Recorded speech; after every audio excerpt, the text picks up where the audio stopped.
Live from New Delhi, you're watching DD India News Hour, India's voice to the world. I'm Prasar Bharati. Coming up in the next hour. Iran state media confirms the death of Supreme Leader Ayatollah Ali Khamenei, announces 40 days of mourning. IRGC vows most intense offensive operation against US bases, Israel. Donald Trump warns US will attack Iran uninterrupted as long as necessary to achieve peace in West Asia.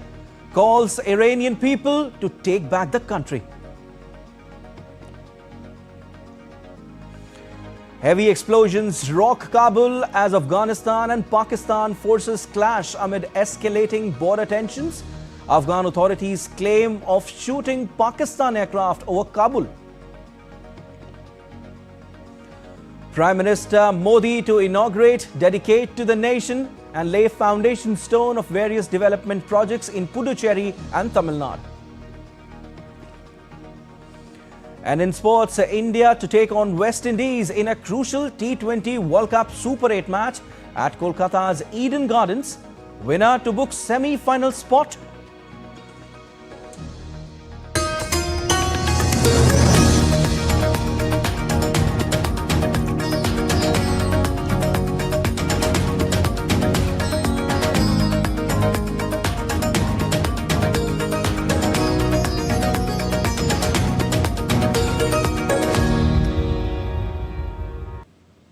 Iranian state television confirmed the news of Ayatollah Ali Khamenei's death in the early hours of Sunday.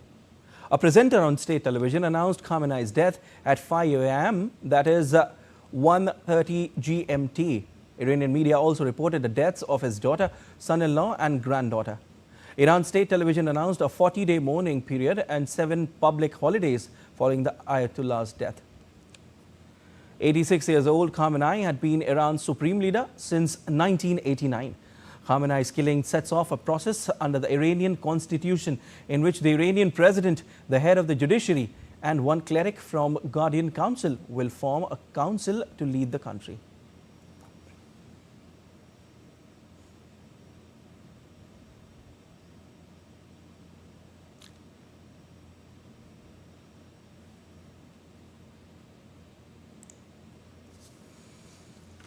Iranian state television confirmed the news of Ayatollah Ali Khamenei's death in the early hours of Sunday. The Iranian media also reported the deaths of his daughter, son-in-law and granddaughter.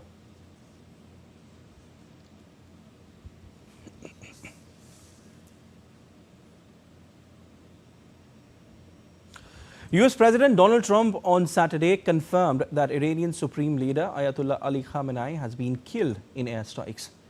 Trump celebrated US-Israeli airstrikes that he said killed Iran's leader, but warned attacks would continue.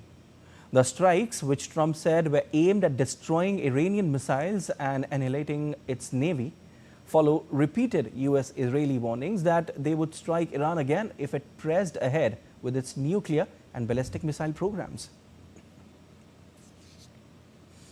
In the post, it was asserted by Trump that Khamenei was one of the most evil people in history. Describing the development as a turning point for Iran and the wider West Asia, Trump said the strike was made possible through US intelligence capabilities and coordination with Israel. Trump vowed to let up in the strikes until the fall of the Islamic Republic as he urged security forces to stand down.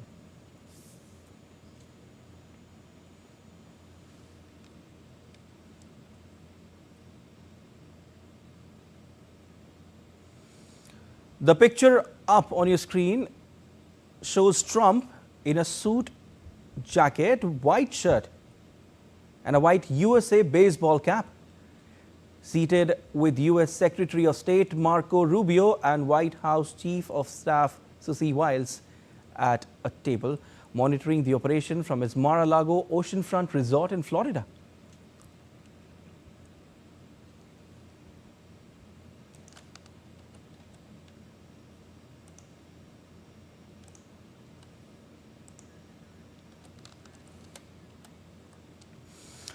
Iran's judiciary meanwhile confirmed on Sunday that US and Israeli strikes killed the chief of the Revolutionary Guards and another top security advisor. Iran's judiciary Mizan online news portal reported that the Guards commander, General Mohammad Pakpour, and the head of the National Defense Council, Ali Shamkhani, were also killed in Saturday's attacks.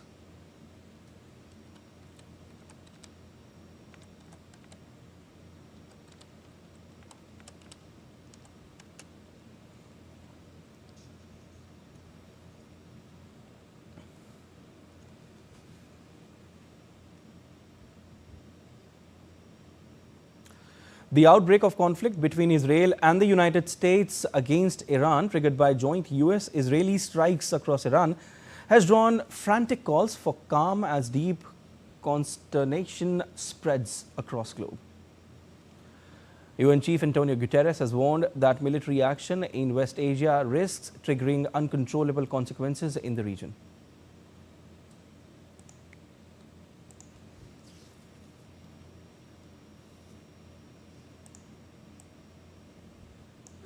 A grave threat to international peace and security.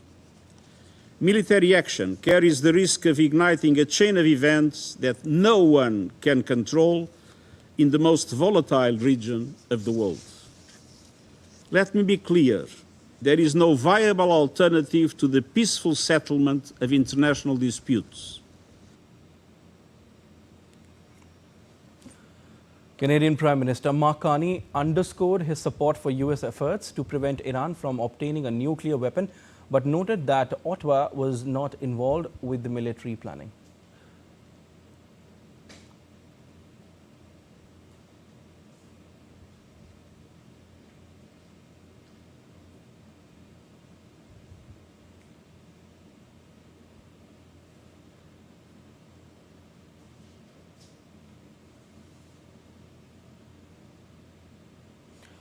UK Prime Minister Keir Starmer said that Iran should refrain from further strikes, give up their weapons programs and cease the appalling violence and repression against the Iranian people. We want to see peace and security and the protection of civilian life. Iran can end this now. They should refrain from further strikes, give up their weapons programs, and cease the appalling violence and repression against the Iranian people, who deserve the right to determine their own future. French President Macron said the outbreak of a war between the United States, Israel and Iran has serious consequences for international peace and security.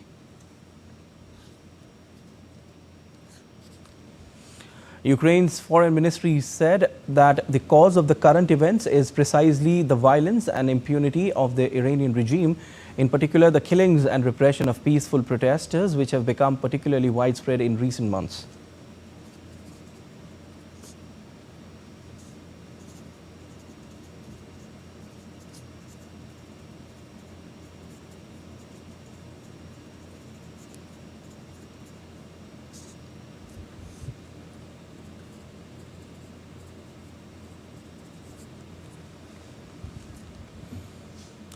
Meanwhile, Iran's Revolutionary Guards on Sunday said that they would launch the most intense operation against Israel and US bases.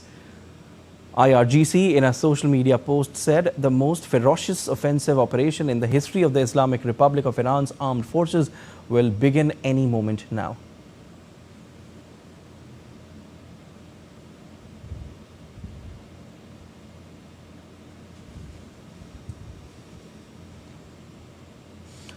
Meanwhile, Israel's military said it has struck more than 30 targets in attacks on western and central Iran. Israeli military in a statement said that Israeli forces began an additional strike wave targeting the ballistic missile array and the aerial defense systems belonging to the Iranian terror regime. It further said that attacks will continue on air defense installations, missile sites, military headquarters and other regime targets in Iran.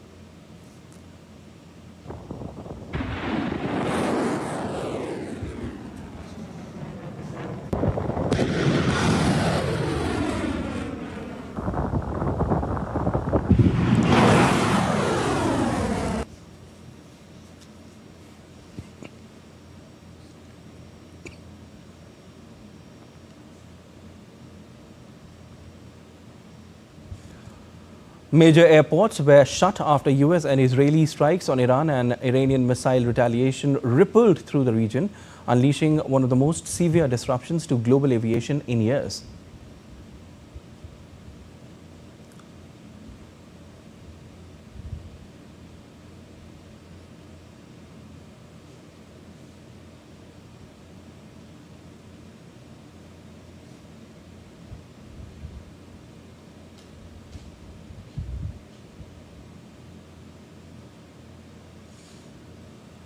Dubai's international airport, which handles more than 1,000 flights a day, sustained damage during an overnight Iranian retaliatory attack on sites across the Arab Gulf states, while Abu Dhabi and Kuwait's international airports were also hit. Neighboring Doha sit at the crossroads of east-west air travel, funneling long-haul traffic between Europe and Asia through a tightly scheduled network of connecting flights. The European Union's aviation regulator on Saturday recommended its airlines stay out of the airspace affected by the ongoing military intervention. Airspace over Iran, Iraq, Kuwait and Jordan has emptied.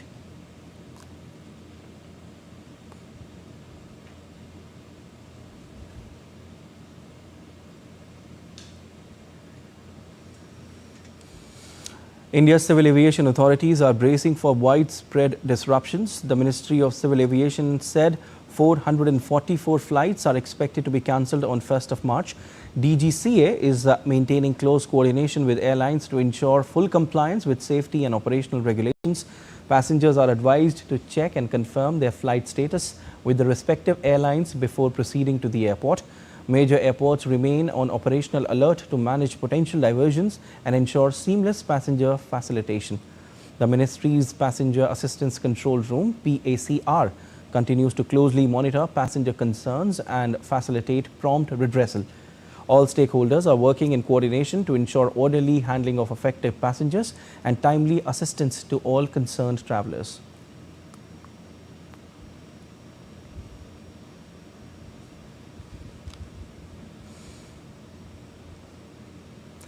India on Saturday voiced deep concern over the recent developments in Iran and the Gulf region, calling for restraint and renewed efforts toward dialogue. In a statement, India's External Affairs Ministry urged all sides to avoid escalation and prioritize the safety of civilians. It emphasized that diplomacy must be pursued to de-escalate tensions and address underlying issues, while reiterating that the sovereignty and territorial integrity of all states must be respected.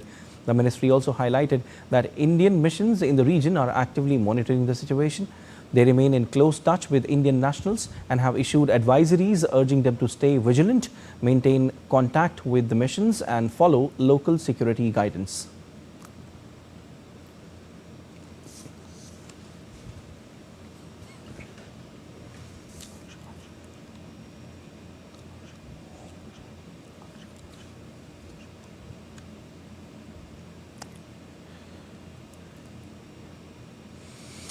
All right, and joining me on the broadcast today is Mr. Ravi Joshi, is visiting fellow Observer Research Foundation from Mysuru. Sir, first of all, a very warm welcome to DD India News. Was this attack by US and Israel already on the cards despite the latest round of nuclear talks, which in fact Iranian Foreign Minister Abbas Araghchi described as the most intense so far? Yes, that's a very good question because, you know, there were talks going on right now, 1 week before. I mean, last week there were talks going on in Oman. Right. 2 rounds of talks were held.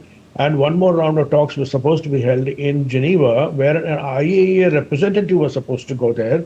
So there was definitely a steady continuity in talks. And even the Omani's foreign minister, who would at times sit in the Oman talks with between the Americans and the Iranians, he expressed surprise at this attack. He said this was totally unexpected because this was not at all on the cards. The negotiations were going ahead at a steady pace. Though I'm sure, you know, the demands made by America were not acceptable to Iran. That was very clear. One is zero enrichment of nuclear fuel. The second is complete stopping of the Israeli missile program. So these 2 demands were absolutely no way. I mean, there were no go to Iran. They were not going to accept it. But the point is, Trump had always declared that I would not start a war. I would always opt for negotiations. Okay. Okay. But you must remember there's one particular country and a leader who does not want the negotiations to succeed. Right. And that is Prime Minister Benjamin Netanyahu. He does not want the negotiations to succeed because he had always held this red herring of Iranian nuclear program. For the last so many years in the United Nations, he has been talking about Iran's nuclear program, where Iran has continuously rejected this allegation and said we are not going to have a nuclear weapons program. Okay, but it is true that they had increased the enrichment from 4% to 66%. Okay, that is well known. But they were quite far from achieving the 90% plus enrichment level in order to produce a weapon. So, considering this, it is still very, very premature for America to have launched this attack. And they had recently destroyed the Fordo nuclear plant in Iran, which was supposed to be the main enrichment program where the weapons program was supposed to be carried out. And after destroying that, and President Trump clearly said we have obliterated Fordo. So after saying that, what was the need for you to attack Iran when you are negotiating with them? So this was quite a surprise, and it looked. So it was not on the cards. So it was not on the cards, or was it? Correct. And Trump's hands have been forced. Okay. So your question is very valid. Okay. Iran keeps saying its nuclear activities are entirely peaceful. You were just mentioning about the uranium enrichment. Now I have two questions here. If that is the case, why Iran maintains a stockpile of 440.9 kilograms of uranium enriched up to 60% purity when you require a very small percentage if you want to use it for energy purposes? Two, is a country allowed to do so under the guidelines of UN nuclear watchdog? See, Iran actually walked out of the IAEA security measures some time back, and again it came back. So here you're indicating the non-proliferation treaty, is it? Yeah, I don't know. It has not signed the NPT. That is very clear. Yeah. Okay. Yeah. And it has signed the NPT. Right. Sorry. Right. It has signed the NPT. Right. And as an NPT signatory, it is not supposed to go in for a weapons program. Okay. It has not also given the access to IAEA, sir. It had agreed to IAEA's advanced security measures in the last round of talks, and very close CCTV cameras were put on the Iranian nuclear fuel reactors to watch the diversion of the enriched fuel. Okay, now your point regarding the 440 kilograms of enriched fuel, that's a very valid point. But several times in the past, Iran has said we will shift this to Turkey. We will shift to a third country where, to ensure our intention that we are not going for a nuclear weapons program, we'll shift it. So all these things Iran had promised, and then now, but Iran has been under continuous. Now Trump has shifted the goalpost. Trump actually, the best nuclear deal was actually signed when President Obama was there in 2015, where Iran agreed to so many conditions. And President Obama also agreed to lift the sanctions. And about $400 million dollars was released. But Trump, as soon as he came to power, he tore up the agreement. That is what is called the JCPOA. So when that happened, Iran started suspecting America's intentions. America was no longer a trustworthy negotiator for Iran. But Iran continued to do business with the European partners. Russia, China, and European partners agreed to continue as if the JCPOA was in effect. So on that condition, things were almost normalizing with between Iran and the European partners, including Russia and China. Now, Trump was the only man who would refuse to allow this, because he said, nuclear enrichment is not my goal. My goal is missile program. You must completely stop the missile program. This was what actually was in the interest of Israel. So once you stop the long-range missile program, Israel will be beyond the reach of Iran. So that was the main point. And Trump was insisting on that, and Iran was refusing to do that. Okay. So on this ground, the negotiations were almost stuck. So this is where Trump moved his cards further, and he started the attack. Okay. So if we go back a bit, and we go back to the negotiations regarding Iran's nuclear activities, to an extent it was compromising on its nuclear activities, but according to some reports, it was not compromising on the missile programs. Absolutely. Yeah. So how do you analyze that? I mean, are these strikes the action of what Iran not compromised on the table that time during the talks? Iran had made it very clear that we are not interested in the weapons program. Okay, in fact, Ayatollah Khamenei had issued a fatwa against producing a bomb. That is what reports are saying, sir. That is what reports are saying. But I also have one question. As a country, are you allowed to enrich this percentage of uranium under the guidelines of IAEA? Look, strictly speaking, for peaceful purposes, you don't need to enrich more than 4%. Right. Okay. So 4% is perfectly valid and allowed. Under 4, now, I think. Yes. Yeah, under 4. 3.64, 3.67 was the percentage of enrichment they were doing. And this is perfectly valid. And IAEA accepted it. And Iran also accepted the advanced security measures of the IAEA, advanced safeguards program. But Iran said missile program is meant for our defense. And Iran and Israel have been dead enemies for the last 50 years or so. Okay, and Israel has been threatened by the Iranian proxies in the region, the Hamas, the Hezbollah, and the Houthis. So all these things are adding to Israel's problems, Israel's tensions, and Israel wants to put a limit on Iranian missiles program. But a country can always say it is my sovereign decision to decide what is my threat perception and what is my requirement of for my defense. Okay, so you cannot tell either. No country can tell a country that you cannot have missiles of this range or that range. It is up to it depends upon their threat perception. Now you see the point is Iran has been subject to sanctions for the last 20 years by the Americans. Right. And America's interest has been to do a regime change in Iran.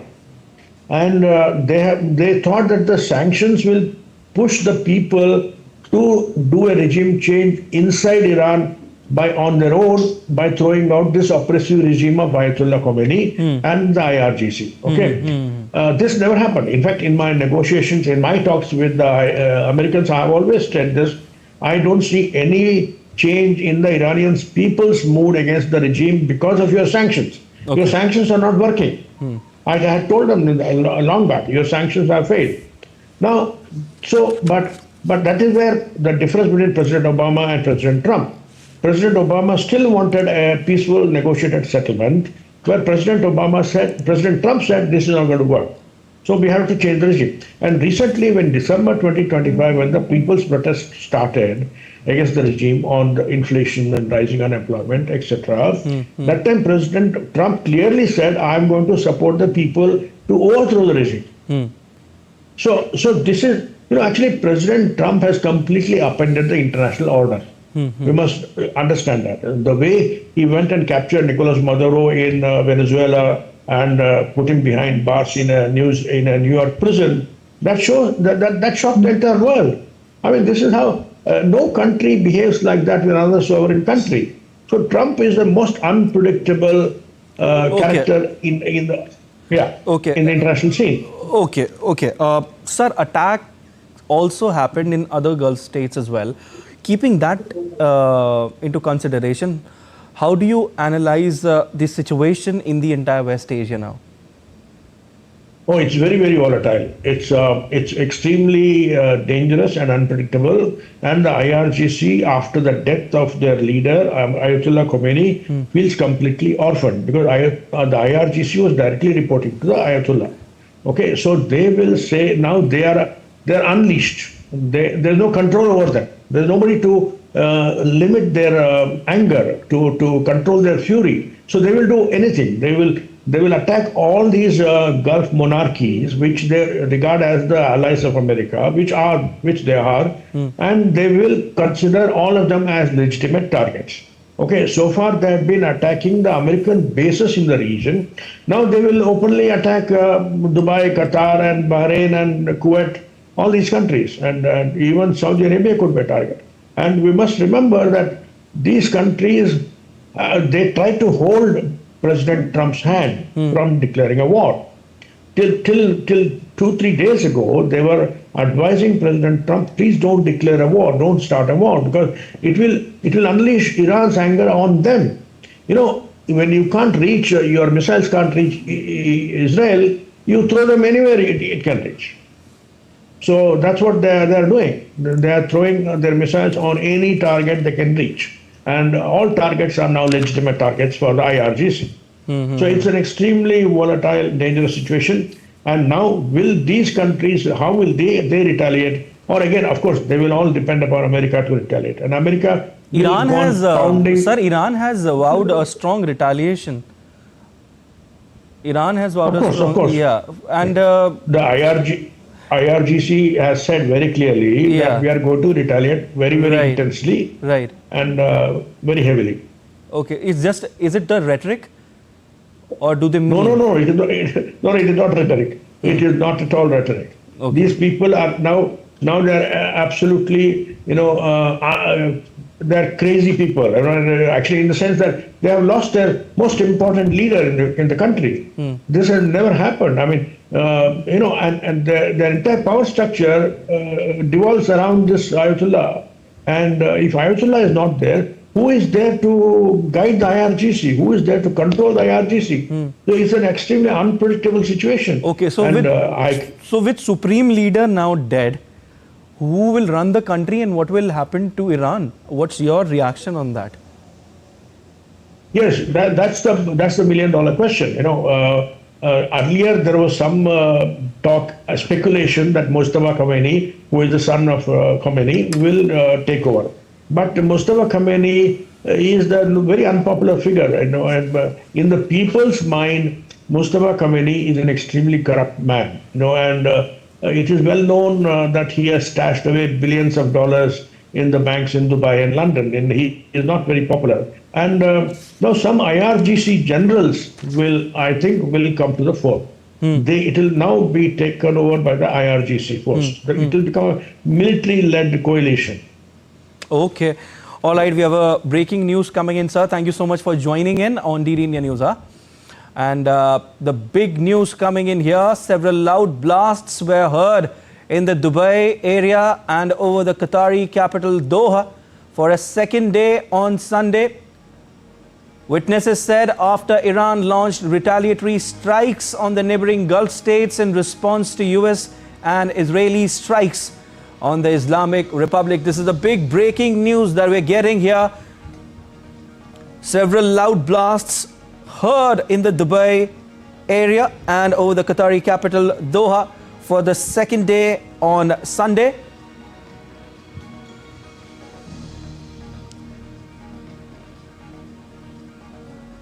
Iran also launched a new wave of missile and drone strikes on Sunday, targeting US military bases in the region and Israel. This is a big breaking news that we are getting for you here on DD India News. For all those viewers who've just tuned in to DD India, several loud blasts were heard in Dubai and Doha as well for the second day on Sunday. Witnesses said Iran launched retaliatory strikes on the neighboring Gulf states in response to US and Israeli strikes on the Islamic Republic. Iran's state media said the strikes were carried out in retaliation for a massive attack that killed Supreme Leader Ayatollah Ali Khamenei.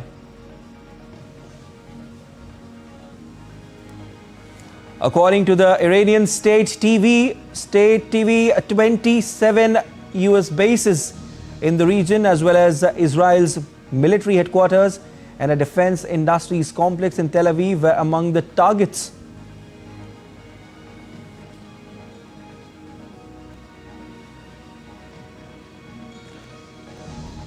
All right, and I've been joined by my colleague Akshay Dongre. Hi Akshay, a very good morning to you. We just told our viewers that several loud blasts were heard in Dubai and Doha for the second day on Sunday. What is the latest that you are tracking here?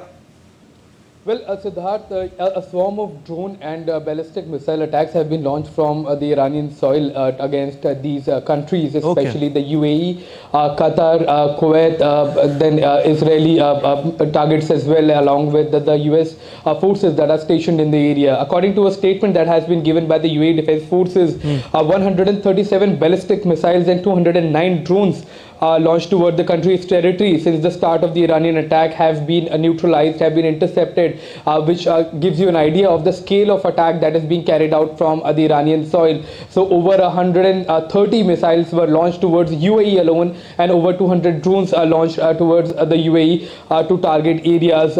We have seen that several symbolic places in the United Arab Emirates have been targeted by the Iranian missiles. Many loud blasts have been heard across Dubai, Abu Dhabi. Situation remains sensitive in Tel Aviv as well as Jerusalem, along with the other areas that are on target of the Iranian missile barrage that has been launched after the death of the Supreme Leader Ayatollah Ali Khamenei. So the situation is quite sensitive at this point in time.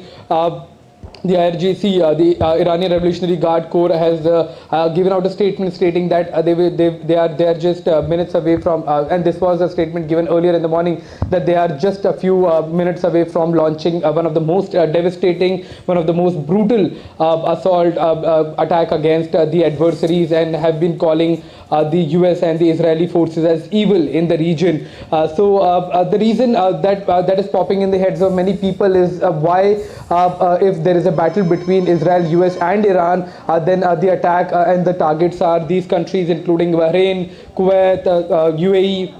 There is Qatar, Saudi Arabia as well as other countries in the region. The reason is these countries station the US forces in the particular region of the West Asia. Qatar has several bases of the US. Kuwait has bases of US armed forces.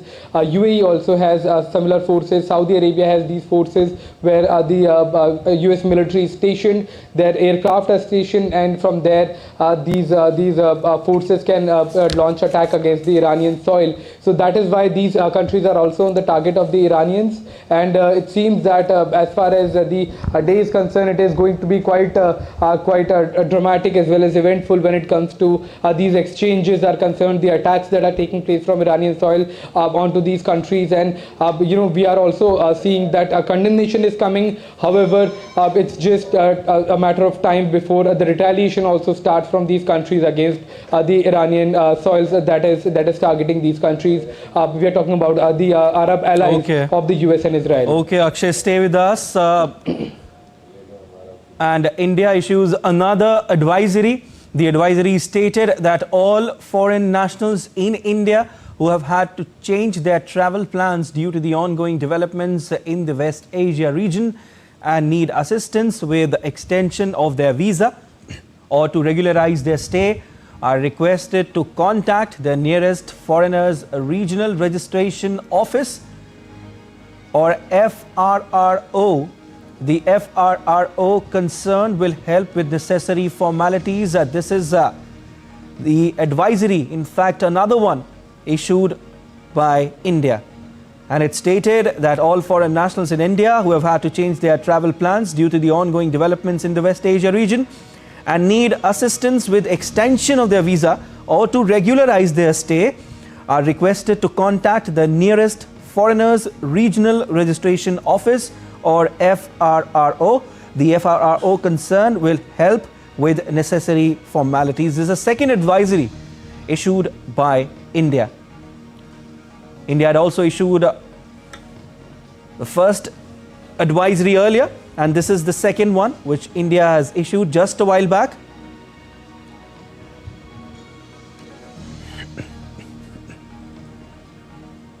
All right, and let me go across to my colleague Akshay Dongre. Akshay, we were just talking about that Iran has vowed a strong retaliation after the death of the supreme leader, and it is quite visible now. They are targeting the US bases in Dubai, they are targeting US bases in Doha as well. But then again, my question, Akshay, is that ultimately the attack is happening on a particular country, and the retaliation is also expected now from the United Arab Emirates and of course from Qatar as well, isn't it? Well, if there is a retaliation coming in from these countries, then there will be another a front that opens for Iran. And then if there is an attack by let's say Qatar, the UAE, Kuwait, Bahrain against Iranian targets, then it will be open war. So as of now, Iran is targeting the US bases, the headquarters of the US forces there in those countries. But let's say if there is a retaliation from these countries, then all targets will be legitimate as far as rules of engagement are concerned. And then the Iranian missiles not only will be striking the US bases and US forces, but each and every strategic target will be open for targeting. And that perhaps is the biggest fear in these countries because of the economies there, the limited areas that have been developed. If let's say there is an attack on Dubai, let's say there is an attack on Burj Khalifa or an attack on other major significant areas, then it can really damage not only the stability of these countries but the economy as well, because there are limited targets that Iran can do to inflict maximum damage, because these countries have quite flourishing economies. They have oil wells, they have other areas of economic significance, and if they become a target of the Iranian missiles, then there is no going back, and there is going to be significant damage against these countries. And that is why as of now we are seeing that only statements are coming out, and no military retaliation has been carried out by these countries so far. And Iran has already stated that all the US bases, all the US targets, irrespective of the country in the region, are legitimate target, and they are only targeting these particular US bases and US targets. There can be some collateral damage, obviously, but the major target remains these US forces in the region. And if there is a retaliation, then all the targets will be open to be targeted by the Iranian missiles. Definitely. Any latest statement by the United States on the recent strikes by Iran? Well, no, it seems that there is monitoring happening by the United States. It's obvious that if they planned this attack for months, then they were also prepared for a retaliation. They have already estimated the missile defense capabilities as well as the ballistic missile capabilities of Iranian regime. And if the US wouldn't have been prepared to counter these missiles, they wouldn't have launched the attack. And that perhaps is the reason why it took about a year since the last year's June attacks against Iran to plan an entire thing to be restarted at this time again. So the situation is drastic, but it is under control as far as the US air defense systems are concerned. They have been able to contain largely most of the missiles that are coming in from Iran, especially given the fact that these missiles are in a way no match for the capabilities that the US and Israel have in the region. So as long as they can thwart these missiles, there will be a monitoring phase that will go on. But US and Israel have already said that the retaliation will continue, and their missile attacks will also continue for days to come. So it seems that we can't take a sigh of relief unless there is a statement that comes in from both the sides to calling for steps to be taken to bring about peace in the region. But as of now, nothing of that sort is happening, and only more flaring up is taking place as far as these attacks are concerned. Akshay, could you tell us a bit about what is Iran's state media saying? Well, the state media has obviously stated that first it gave a confirmation about the death of the supreme leader, then it has called for a 40 days of mourning. But as of now, what the state media is reporting is largely based on the statements that are coming in from the IRGC, the Iranian Revolutionary Guards Corps, that is vowing for retaliation, that is vowing for revenge against the killing of Khamenei, and other statements coming in. So as far as the official word as of now. It is only the state media, because most of the statements are coming in from that, but also very calculated and limited communication from the state media as well. Okay, Akshay, we leave it there. Thank you so much for your analysis. And we are heading for a short break. You stay tuned to DD India. Don't go anywhere.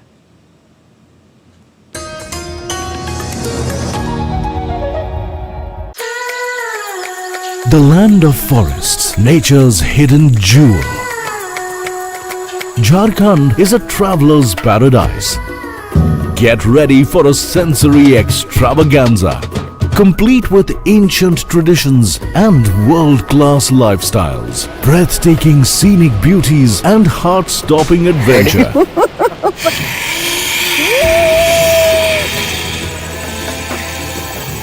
Thousands of years of faith preserved in magnificent temples, marvels of new age infrastructure. Can I resist? An abundance of prehistoric heritage flowing through generations. I've heard so much about the expertise behind this vibrant Sorai art. Discover new horizons. Discover yourself. Discover Jharkhand. Postcards from Jharkhand on National Geographic. Can the US launch a bombing campaign against Iran? The Philippines vessel suffered structural damage. The saga of child sexual abuse is the United States China's debt trap strategy. Truth is stranger than fiction. But sometimes hard to uncover.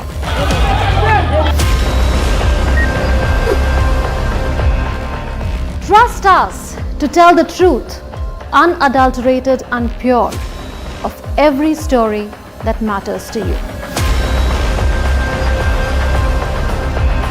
Exactly what to save your. You read between the lines, cut the clutter, and connect the dots to get you the full picture.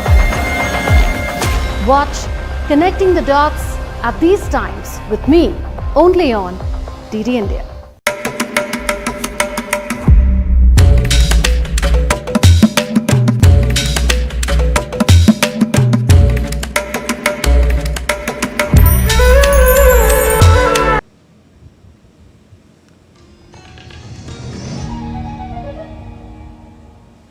You're watching DD India News Hour. I'm Siddharth Bharadwaj.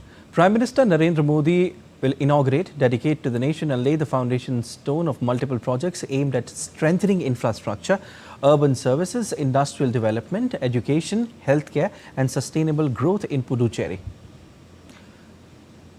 He will inaugurate several key initiatives, including the launch of e-buses under the PM e-Bus Seva initiative.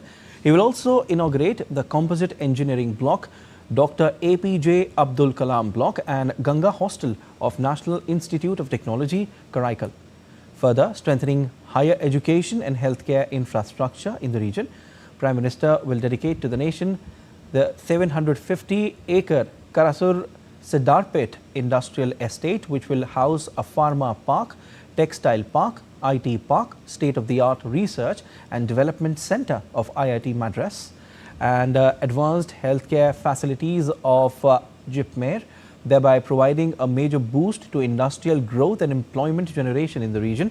Prime Minister will lay the foundation stone of water supply projects to improve drinking water systems and ensure clean and safe water for residents of Puducherry region. Prime Minister will also lay the foundation stone of various projects covering major sectors like urban roads, drainage networks, public buildings, student hostels and sport facilities under the Special Assistance to States for Capital Investment Scheme.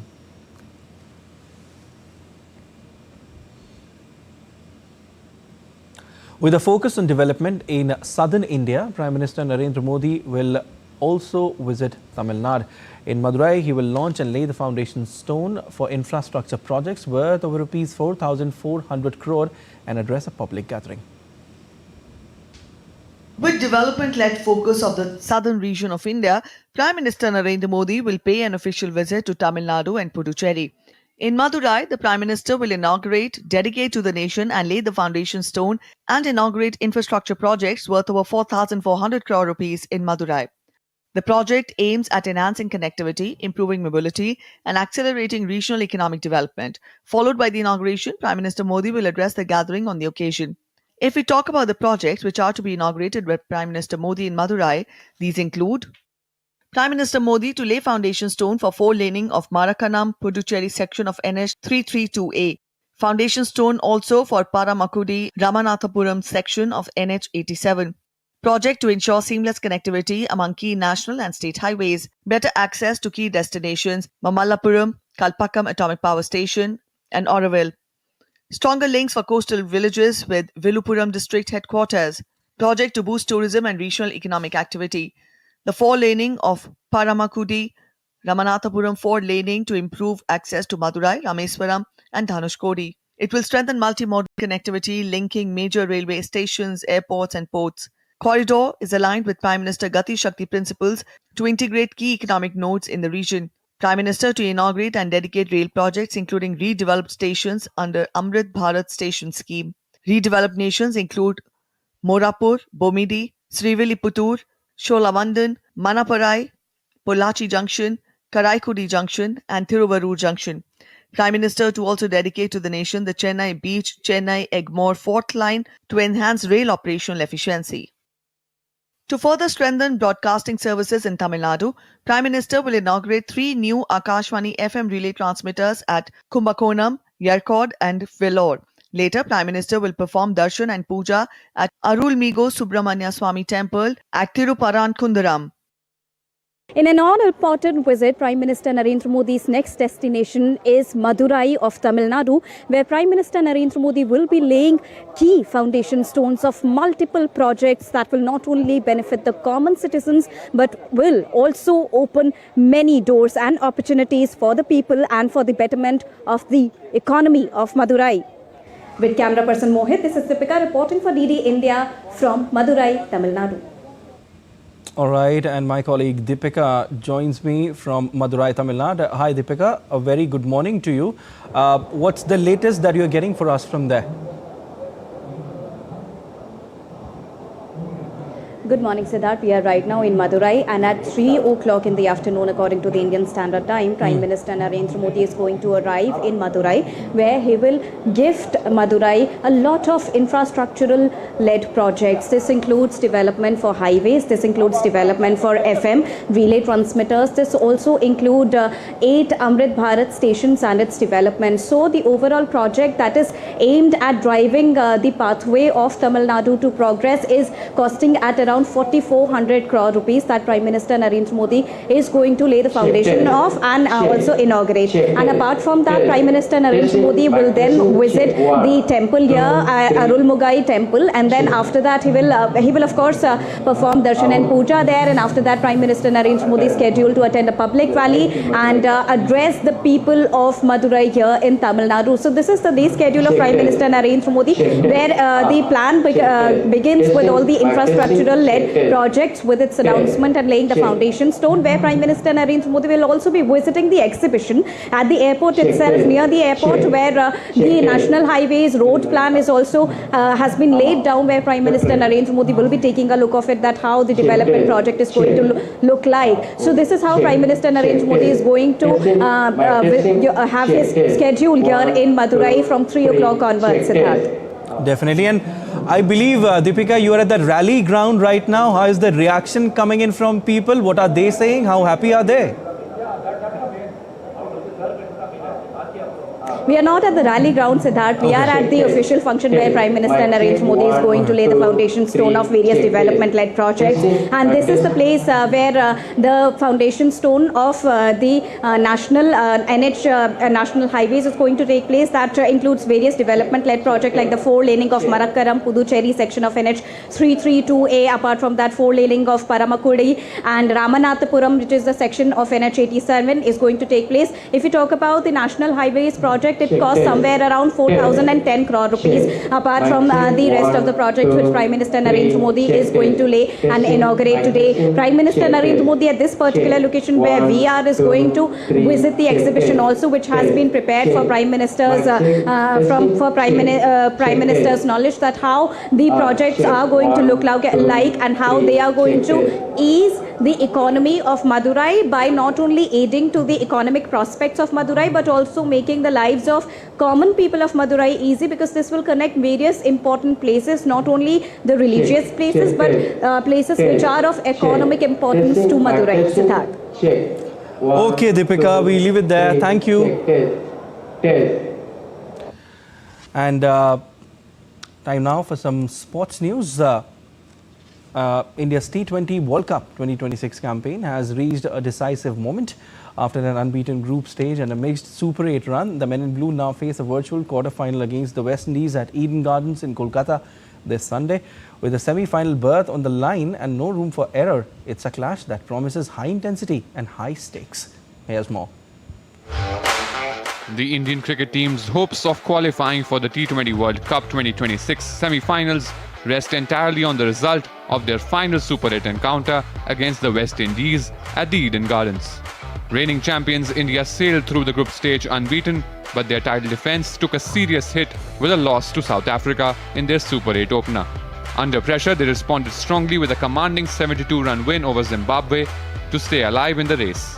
While South Africa already defeating the West Indies earlier and sealing their semi-final berth with 4 points and a superior net run rate, the equation in Group 1 is now crystal clear. The top 2 teams from each Super 8 group progress to the semi-finals.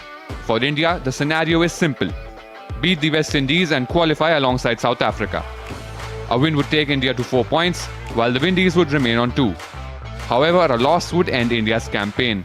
In case of an abandoned match, both teams would share a point and finish on 3 each, but West Indies would advance due to a superior run rate.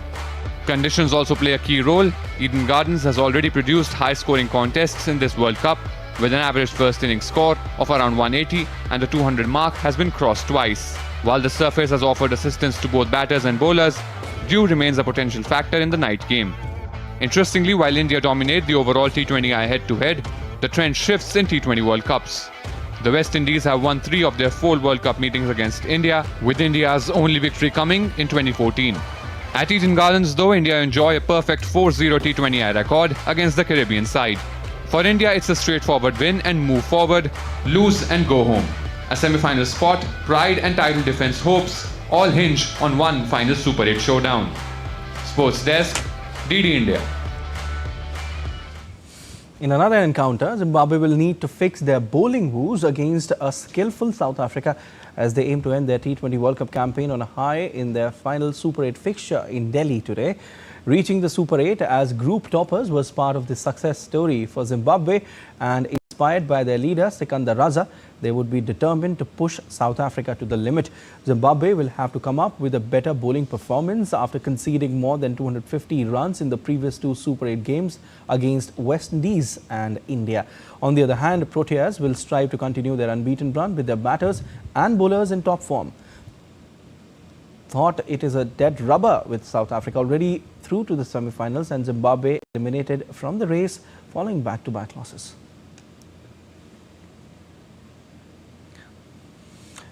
The World Football governing body FIFA said it is keeping an eye on events in Iran. The action comes just months before the start of World Cup in June, with matches to be played in the United States, Canada and Mexico. Iran qualified for the tournament through its participation in the Asian Football Conference. Iran is scheduled to play Belgium, New Zealand and Egypt in Group G. 2 of the games are set for Los Angeles, 1 in Seattle.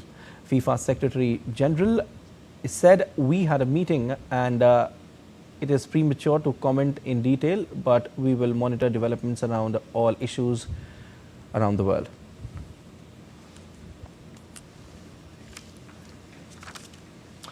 That's all for this edition of DD India News Hour, but let us know your thoughts on the news of the day. For those on the go, you can get all the latest news and updates from India and across the world on DD India mobile app. The app is available on Android and iOS platforms, and you can scan the QR code on the screen to download now. We'll be back with more news as it breaks here on DD India. I'm Prasar Bharati from all of us in Delhi. Thanks for watching DD India News Hour.